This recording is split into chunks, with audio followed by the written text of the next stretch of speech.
here at the Eastern Gate in Jerusalem, and this is the Eastern Gate. Most Christians know this is the place that Jesus will come. Standing near the Eastern Gate, a man thought he heard a groan under the stone. He didn't expect to see or feel anything, but there it was before him. The ground moved slightly, like a tremble in the bones of the earth. He stepped back. The sound was faint at first. Then it came with a low groan, deep and slow, from behind the stones. As he turned around fast, there was nothing. Just the same old gate, sealed as always. Little did he know, something had shifted. The guard said it was impossible. That gate has been closed for centuries, sealed with stone and fear. But what he felt was real. He stood still, his heart pounding, his eyes locked on the cracks. The quake didn't happen again. At least not yet. But when it did, what they found behind that gate left even the guards shaking. The Eastern Gate stands tall on the eastern side of Jerusalem. It's the only gate that faces the Mount of Olives. People walk past it every day. Tourists take pictures. Locals ignore it. After all, it's just a wall, a sealed entrance, nothing more. But ask the right people, and they'll tell you the stories. It was sealed shut in the 1500s by a sultan who feared the old prophecy, the one that says the Messiah will enter through that gate. So he blocked it with stones and placed graves in front of it, hoping to keep him out. That's what they believed would work. A gate sealed tight was supposed to send a message to heaven, but over time, most people forgot. The gate became just another part of the city's old landscape, just another piece of history, another story people half remembered from a tour guide or a Sunday school class, quiet and undisturbed, just as they wanted it to be. But what if that story is waking up? Because just months ago, something strange began to happen. It all started because of a broken pipe. Nothing exciting, just a few workers fixing the road near the Eastern Gate. One of them joked that the ground felt strange, like it wasn't solid underneath. They didn't think much of it, but just to be sure, they brought in some tools to check. That's when they noticed it. The machine showed something weird, a hollow space right behind the wall. This wasn't just a crack or a dip. It was a room, a real one hidden behind the gate. The workers called the city, and soon a team came with a small camera. They carefully drilled a hole in the stone and pushed the camera inside. Everyone gathered around the screen. At first, it just looked like dust and stone. But then the camera turned and they saw it. A small room, dark and still, like no one had touched it in hundreds of years. And on the far wall, there was a strange mark. It wasn't Arabic, Hebrew, Roman, or even Greek. It looked much older. It was a deep carving burned into the wall like it had always been there. No one knew what it meant, but one man suggested that it reminded him of something from the Bible, specifically from Ezekiel's vision 44:1. Then he brought me back the way of the gate of the outward sanctuary, and it was shut. The room didn't feel empty anymore. It felt like it had been waiting for someone to find it. But here's what no one could explain. How did writing from a prophet's dream end up hidden behind a wall sealed 500 years ago? And just 2 days later, the gate shifted again. Not long after they found the hidden room, the nights around the gate started to feel different.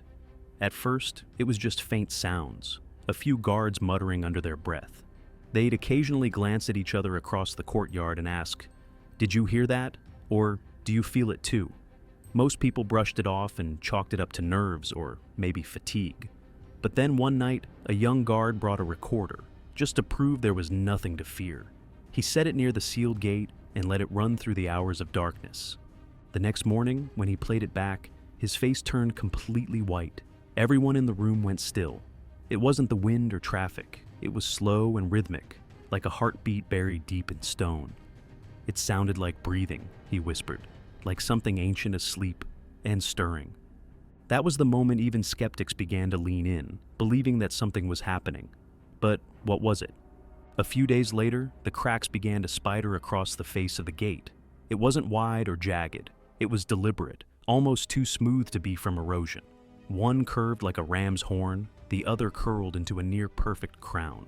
A local historian matched one pattern to a symbol used in ancient temple carvings, the priestly blessings from Numbers 6:24 to 26. But how could cracks form shapes no one carved? Could stones speak in symbols? Then came the rabbi. He arrived without warning, His eyes were sunken and his voice was low. He said he hadn't slept well in days. He came to report a dream. In his dreams, he stood beside the sealed gate as a soft golden glow pulsed from within the cracks. Then, a man in white appeared. His feet never touched the dust. His hands didn't move. He didn't even speak. And yet, the gate began to open on its own. I woke up crying, the rabbi admitted. It felt more real than anything I've seen awake. He had never spoken publicly about dreams, but this one left him shaken. And he wasn't alone. One woman said she heard music in her sleep, some ancient flutes and strings. Another man dreamt of trumpets blasting from underground, echoing up through the soles of his feet. And a child from a nearby school said it was like someone was knocking inside the wall, but not to come out, to be let in. Soon, Psalm 24:7 started circulating again. Lift up your heads, O ye gates, and be ye lifted up, ye everlasting doors, and the King of glory shall come in. People tried to explain it away at first. A few scientists chalked it up to nothing more than trapped air, maybe a geological shift under the old city. After all, ancient stones do shift over time, and sometimes they creak, they breathe, as some geologists put it. Could this whole story be just nature doing what nature does? But even if that's true, how do you explain the markings on the wall? Or the fact that someone had a dream about the gate opening before anything physical was found? A stone doesn't dream. People do. And yet, what if this is bigger than dreams? Some historians raised another idea. They believe the hidden room was part of an ancient tunnel system used by temple priests long ago, a secret path under Jerusalem. That would explain the precision of the construction and maybe even the markings. But then another question rises like smoke. Why was it sealed so tightly? Why hidden right behind the very gate the Bible says was shut for a purpose?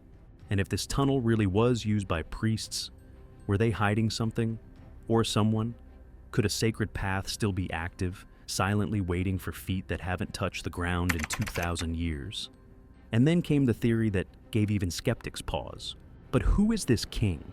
Could it be connected to the Ezekiel prophecy that the Lord would return through the east gate? Or the tradition that the Messiah would enter through this very seal? Why do so many traditions point to this one wall? And why now? As the nights grew more quiet, the strange sounds only seemed to deepen. One archaeologist who camped near the gate for the nights claimed he heard strange sounds and ancient Hebrew verses, but couldn't find the source. Another reported seeing light mist hovering near the cracks, only for it to vanish by dawn. Still, there were no earthquakes or storms. Nothing physical had caused it. How then is the gate changing? Why do cameras flicker only when facing the seal? And most chilling of all, why are the dreams spreading? Soon, even local authorities had to acknowledge the reports, not because they believed it, but because fear was beginning to grow. Tourists were sneaking in at night, and pilgrims were leaving scrolls and sandals at the wall, and others just came to weep silently, as if standing at a grave. Was the centuries-old grave suddenly awake now? That verse from Ezekiel isn't the only one. Psalm 24 speaks with haunting clarity. Lift up your heads, O ye gates, and the King of glory shall come in. Was that a poem or a prophecy? One old rabbinic tradition even says the true Messiah will come from the east, walking through that gate, not in fanfare, but in power. Could the sealed gate be more than stone? Could it be a witness? Another scholar pointed out something chilling. In Jewish apocalyptic texts like 4 Ezra and 2 Baruch, Jerusalem's eastern gate is described as the entryway for visions, for angels, and for judgment. So, then what if this gate doesn't just open for someone, but opens against something? If the gate is waking up, what is it waking from? And if this moment was timed, what else is ticking? Who set the clock? Who's keeping it? And when it chimes, who will hear it first? This theory, more than any other, silenced the room. Because it didn't point fingers at science or legend. It didn't lean on superstition. It simply asked, what if this gate isn't just reacting, but remembering? And if so, what exactly does it remember that we've forgotten? What if this isn't just a historical site, but a clock? A divine one? Some Jewish and Christian scholars believe this very gate, yes, the one sealed for centuries, is the one the Messiah will return through, according to plan. Ezekiel 44:2 says, This gate shall be shut, because the Lord, the God of Israel, has entered by it. Therefore, it shall be shut. In other words, it wasn't sealed to keep people out, but to mark where someone holy once entered and will enter again. But if that's the case, then who ordered it shut? And more importantly, who is opening it now? Just when the report seemed to quiet down, a final scan was taken, a deeper imaging tool that went beyond the surface etching. And that's when something even stranger appeared, another layer beneath the markings. This one wasn't chiseled like the first, neither was it painted. It was burned into the wall. Just one word: prepare. No one can say who wrote it. There's no record of a tool that could have etched it that way. But right below, it was a date. That date lines up exactly with a blood moon. And not just any blood moon, it's the same year Jerusalem was retaken in 1967. Is it just a coincidence? Or is someone or something marking time behind stone?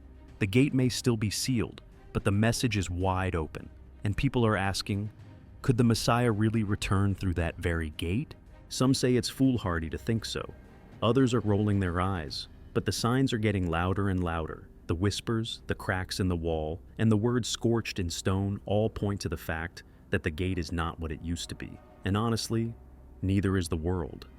Psalm 24:7 says, "Lift up your heads, O ye gates, and the King of glory shall come in." But what if the gate is already lifting its head? If it's preparing, are you? What if the signs aren't waiting for him, but for us?